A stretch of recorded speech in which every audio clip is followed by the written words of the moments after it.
Hola, bienvenido. Hemos viajado de Colombia en búsqueda del profesor y magíster Abel Afaza, quien es director de Educación y de Libertad Religiosa en la Unión Peruana del Sur. Profe, por favor, cuéntenos un poco de la historia de su país en la educación y la pedagogía. Es un placer para mí hoy estar aquí y contarles acerca de la historia de mi país. Entonces, iniciemos.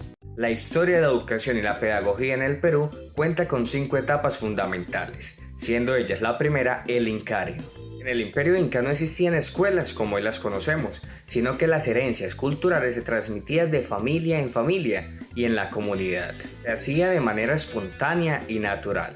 Existía un centro educativo de educación superior llamado Yacahuachi o Casa del Saber, donde los hijos de la nobleza podían asistir, en específico el sexo femenino. En ese imperio existía una persona llamada el Aumata, que era el encargado de transmitir todo el conocimiento. Aparte de ello, también era investigador y científico. Él tenía toda la verdad, todo el conocimiento que cada persona necesitaba aprender o conocer. Si en este caso fuese una religión, sería el pastor o un cura. Este imperio perduró no solamente por su educación, sino por sus valores, ya que ellos enseñaban que no se debía robar, ni matar, ni hacer el mal al prójimo, sino que debían ser personas de bien. Vale recalcar que en ese tiempo existían las castas. Después del imperio inca, sigue la colonia. El Estado e Iglesia español fue el encargado de la conquista y la civilización de este lugar. Aparte de ello, trajo nuevas formas de educar y creó nuevas instituciones. A pesar que en el imperio pasado, el Inca, ya existía el tema de las castas, ellos fueron más fuertes en este sentido, más severos, ya que no permitía que nadie que no fuera de la realeza tuviera el derecho a aprender a leer o de educarse. Eso trajo consigo una lucha por parte de la comunidad marginada y explotada, por los campesinos y por los pobres, en busca de la educación, ya que ellos pensaban que si aprendían a leer y a escribir, alcanzarían un nuevo estatus que le permitiría su libertad. Después de esto nace la etapa de la República. San Martín fue quien propuso la instrucción pública en la educación. También sugirió que las comunidades indígenas no deberían ser llamados indígenas, sino peruanos. Lo que buscaba San Martín era la unión del pueblo y la educación de una manera libre y gratuita. Ramón Castilla buscó por medio de la educación la sumisión del pueblo hacia las leyes, las normas, hacia los decretos que el Estado creaba, citando la Ley Orgánica de Educación para llevar a cabo su propósito. A continuación, la educación en el siglo XX en el Perú.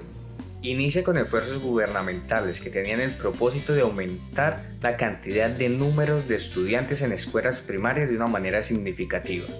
Era concebida como el medio de unificación de toda la comunidad en ese momento. Lo que buscaban por medio de la educación era unir y darle una igualdad a todas las personas que habitaban en Perú. En 1902, José Pardo buscó la universalidad de la educación primaria, con el objetivo que fuese gratuita y obligatoria. También luchó para que pudiera ser una realidad la educación en las carreras técnicas y la educación de manera nocturna. En 1921, la Dirección General y Direcciones Regionales trajeron unos pedagogos que venían de Estados Unidos, los cuales implementaron en el Perú nuevas formas y maneras de enseñar, como se hacía en América, que venía con el sustento de la industria y de la transformación de materias primas.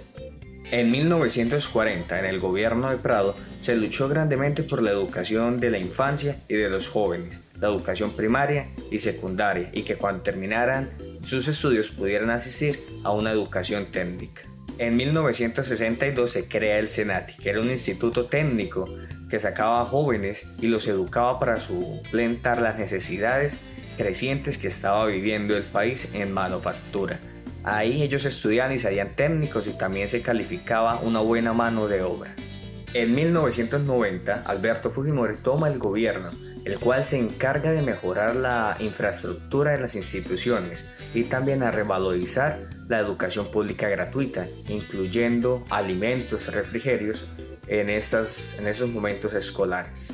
Integró el seguro escolar, puso computadores y también capacitó a los profesores de manera intensiva en todo el país. Y también en su gobierno se volvió muy famosa la educación privada y se expandió en todos sus niveles. Durante el gobierno de Valentín Paniagua y Alejandro Toledo, que fue desde el 2000 hasta el 2006, se creó la Ley General de Educación. En los últimos estudios realizados en el Perú, se demostró que existen aproximadamente 550.000 profesores y más o menos 8.500 estudiantes. Claro está que aún hay cositas por mejorar en ese país, pero la educación ya es un avance y un gran privilegio en ese lugar. Según los resultados de las pruebas PISA del 2018, Perú ocupa el puesto 64 dentro de 77 países.